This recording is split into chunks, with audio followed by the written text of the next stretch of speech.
This is away. It's a high kick, and he got all of it.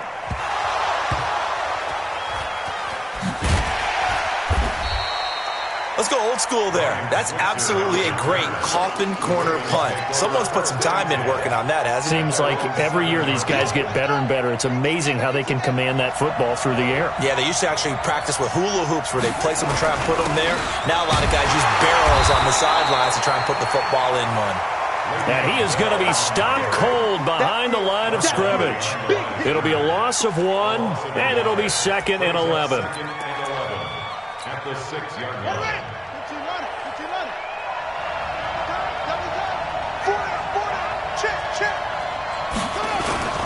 This is Bell. And he's going to get this from the 6 out to the 12. A pickup of 6 as they double their workspace. On a 2nd and long, it's really nice to see an offense that has enough confidence to run the football in that situation. I think that goes back to their practice and game planning. They've seen things that they've seen on tape and in previous games that led them to believe that even in a long-distance situation, they can still run the football and gain enough yardage to put themselves in a good spot on 3rd down. Jackson. And he's got his man, Marquise Brown. And they're going to get this beyond the 40 before he's taken down. A big gain of 31 on 3rd down. Now that one hurts defensively. They force him into 3rd and long, had the advantage, yet they give up the big play right there. Yeah, their offense was already warming up on the sideline, ready to come out. So much for that 3-and-out. Just like that, out of danger and up past the 40 now for 1st and 10. Bell. And he'll be taken down just shy of midfield. It's a 6-yard pickup, and it gets him to 2nd and 4. From just shy of midfield, Jackson got a man. It's Brown. And he'll get it down here to the 43. That one, a 1st down pickup of 8. This has to go down as one of the simpler routes in the playbook, but oh so effective. Nice completion there. Keeps the sticks moving. They'll run on 1st down. Bell. And he's swallowed up right near the line of scrimmage. No gain on the play. It'll be 2nd down. And the big fella stuffed that one up in a big way. I think doubling him has to be a priority because you can't move up to the next level if you don't take care of him first. Looking to throw on 2nd down. Jackson. And a big turnover there as his guys will get the football back. The good old cover 3 defense, partner. When you start playing football as a safety, that's the first thing you're taught. Middle of the field, be as deep as the deepest receiver in any zone, and break on the football when it's thrown and pick it off, just as we saw there. And all the way inside the 35 before he goes out of bounds. A big hitter there from deep in their own territory. 59 yards. So how about this for a change in field position? From inside the 10, here's 1st down on the other side of the field. Back to the ground, this time with Freeman. And brought down, but not before they're inside the 25. That one going for a gain of 11 and a Bronco 1st down. Well, think of it like you would a typical boxing match. The person is on his heels and absorbing blows is having a tough time. And that's what's happening to the defense right now because the offense is on his toes and punching. And there was another 1st down run right there. This offense finding its legs now. Here's another 1st and 10. Yes. On 1st and 10, it's Lindsey. And down inside the 15, shy of the 10. A Bronco 1st down there, 12 yards on the play. I think they like this drive a little bit better there, partner. Running game helping out, picking up some of the slack. Because remember, the last drive, they went 3 and out. Broncos with their first trip to the red zone thus far. They've got a 1st and 10 at the 11. And that'll hurt the average a bit as this time they're able to get him behind the line. Call it a loss of 2 on the play. And it'll be 2nd and 12. Reed.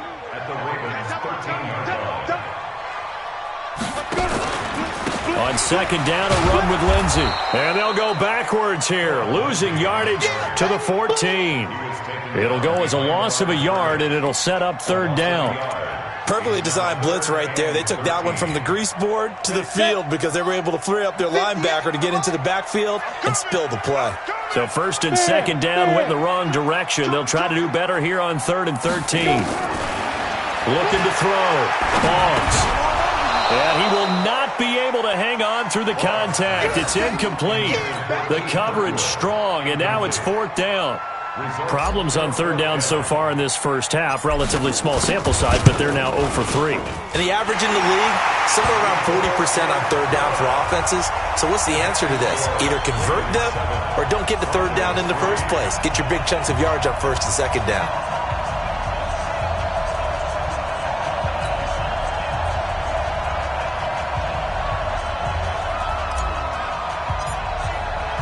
The lead cut to just 4 as they kick it away and turn things over to their D.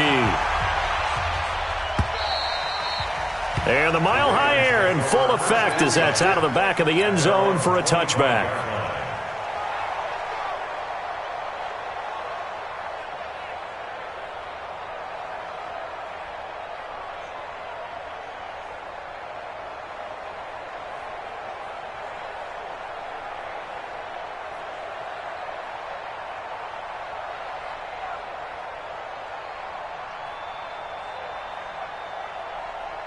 The Raven offense set at the line for this next drive. And there are parts of their last drive they'd like to emulate. And, of course, they'd like to forget the ending, the interception. But they did put together, Charles, a nice sustained drive to get him down the field. Yeah, and unfortunately for them, the only thing that matters is part 2, right?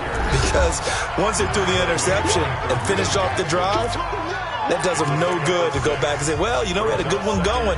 Finish things off. That's the only way you can get it done. Coming up at the half, a reminder, we go back to Orlando to check in with Jonathan Coachman. He'll have a look back at our first half as well as a look ahead to what's coming up later this weekend. And an alley to run.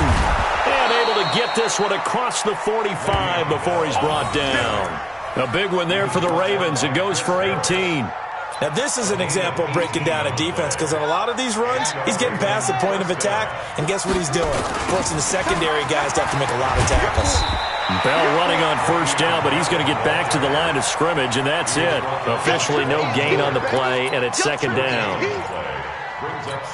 That didn't appear to be a run blitz. He just darted in once he saw the run develop. That appeared to be a case of see ball, get ball. Buying time to his left. Now he'll let it go on the run. Deep left side. And that will be incomplete.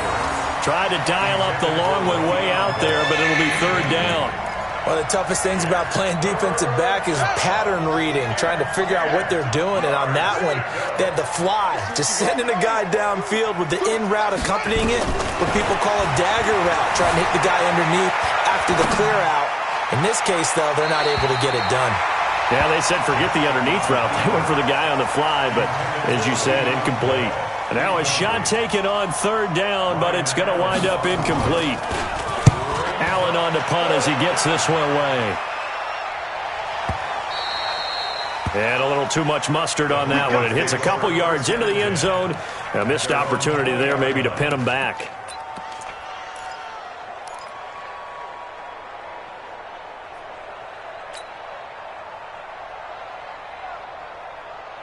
Denver offense at the line, ready to go. Inside of a minute left in the half. Does the fact that you're down on the scoreboard influence what you do, or I guess don't do on this final drive? It certainly does, but what influences me even more is who I've got running my football team out on the field and the weapons around him. Can he make a play? Can he get into someone that we're going to trust to take care of the ball? If that's the case, I'm into heavy traffic, and it's intercepted. Picked off by Marlon Humphrey. That late in the clock, 2nd quarter, why not just run it a time or two and get it into the locker room? What you're saying makes absolutely perfect sense. Run it and get out of there. But I'm just wondering if the pressure of today's NFL and the high-powered offenses that you're facing may have forced them into saying, let's try and get some more points. Throwing is Jackson. Nowhere to escape, and he goes down. The Ravens going to use the 2nd of their timeouts as it comes with 22 seconds to go here in half number 1. And they need to work to at least get some of this yardage back after the sack. 2nd and 19. Now it's Jackson. This will be caught by Brown. And they nearly get this all the way to midfield. Mark him down at the 49. Ravens going to use their third and final timeout as they'll stop it with 17 seconds to go in this first half of action.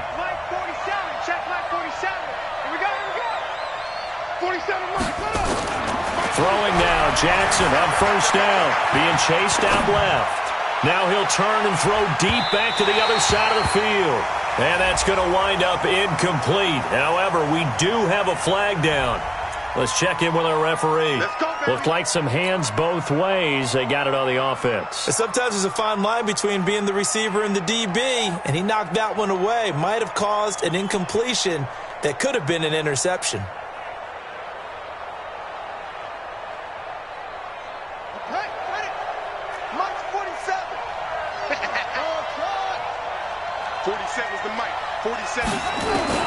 From the gun, it's Jackson finding some room at midfield. And this time he's got the hook up. It's complete.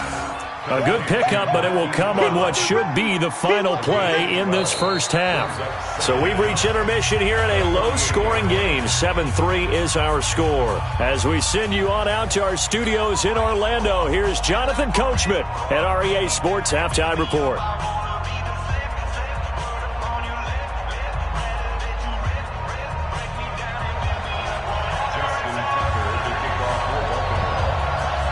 Both teams appear ready for the fight ahead, and we resume action here in quarter number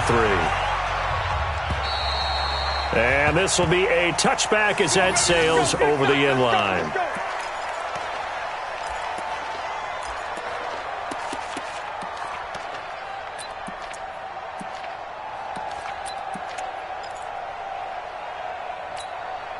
The Broncos onto the field, ready to start their next drive. And with the way this offense has played thus far, to be frank, they got to feel pretty grateful to be in the ball game. I would agree with you totally because they've done all nothing off. But when this ball's tipped and intercepted, it's the former Seahawk, Earl Thomas. And they'll set up shop right near midfield at the 49-yard line.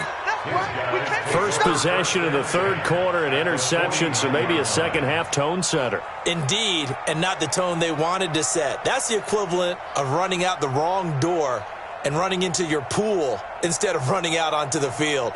A real dud for that one. Has that happened to you before? No, but I've heard stories about teams actually doing that back in the good old days. Here we go. 54 Mike. Here we go, D. All day. Defense, all day. On first down, it's Bell. And he'll be taken down right around the 41-yard line. Give him 9 on the carry that time, and they're set up with a 2nd and 1.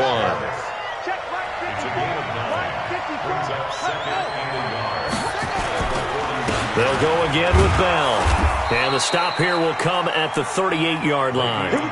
They'll get 3 as the drive continues. It's a first down. 2nd and 1 is often an invitation to take the big shot downfield. I bet the offensive lineman said, are you kidding? We just get on our backs and let's go get the first down. They love being physical. Now Bell. And he's got this down almost to the 20 before he's dropped. The Ravens get a new set of downs, give them 17 on that pickup.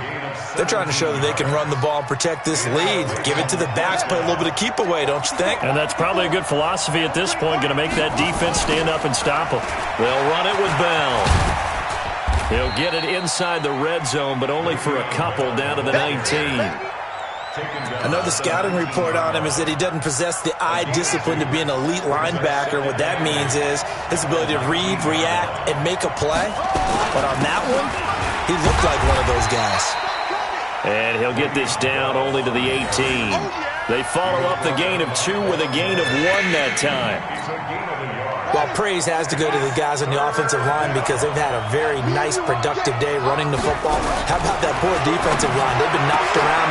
Got a man, it's caught for a Ravens touchdown. Willie Snead, his 2nd touchdown on the season as the Ravens push further out in front.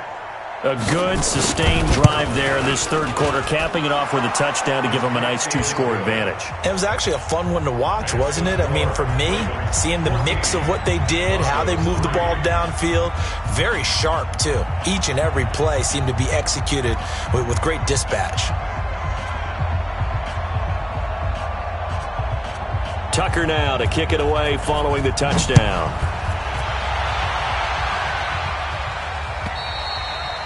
And this will not be returnable. It's out of the back of the end zone for a touchback.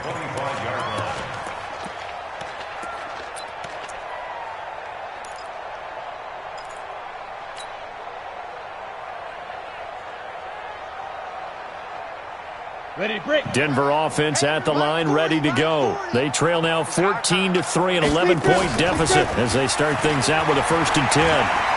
Flush to his right. On the run, he'll let it go deep, right sideline. And that is incomplete. Took a shot there on 1st down, but he couldn't reel it in. Well, I guess we just discovered that someone is certainly not going to sit back and just take it in this game, huh? No, they were trying to get that touchdown back in one shot. One shot, trying to help out his defense and let the other team know they were coming after him.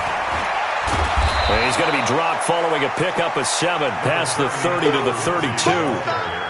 Well, this play sequence was really kind of called in reverse. Incomplete pass on 1st and 10. Nice run on 2nd and 10 when probably everyone was expecting him to throw the football. Now, if you're the defense, what are they going to do on 3rd down? You're a little off balance. He's going to sling this deep downfield. And he's caught on the sideline, but he's not going to have a 1st down. They say he was out of bounds. So a big call there that brings up 4th. The Broncos send out their punter now as he's on to kick. And look at this, it's a fake, and he won't get there. They stop him a few yards short of the line to gain. A little trickeration there, but it doesn't fool this defense. And the Ravens get the football back and in great shape. Now Jackson on 1st down. Steps away to his left. He'll try and run it. The ball comes out. On plays like this where the ball comes free, it's often unusual for the team that lost it to get it back. Because this is a quarterback. The ball gets away from him. Everyone else is trying to execute what they're supposed to do on offense. They're usually looking in the other direction, downfield, or have moved away from him. In this case, though, a teammate is able to come up. And this is caught. Touchdown, Baltimore. Marquise Brown hitting double digits with his 10th touchdown of the season as the Ravens push further out in front. And it was a tight window. He knew he had to rocket that thing in there. He got it done. And when you're able to complete one like that, your confidence has to just go sky high. You just mentioned it. Tight window, zings it in there despite excellent coverage. Result, touchdown. Tucker now to kick it away following the touchdown. And they will not get a chance to return this one as it's through the end zone for a touchback.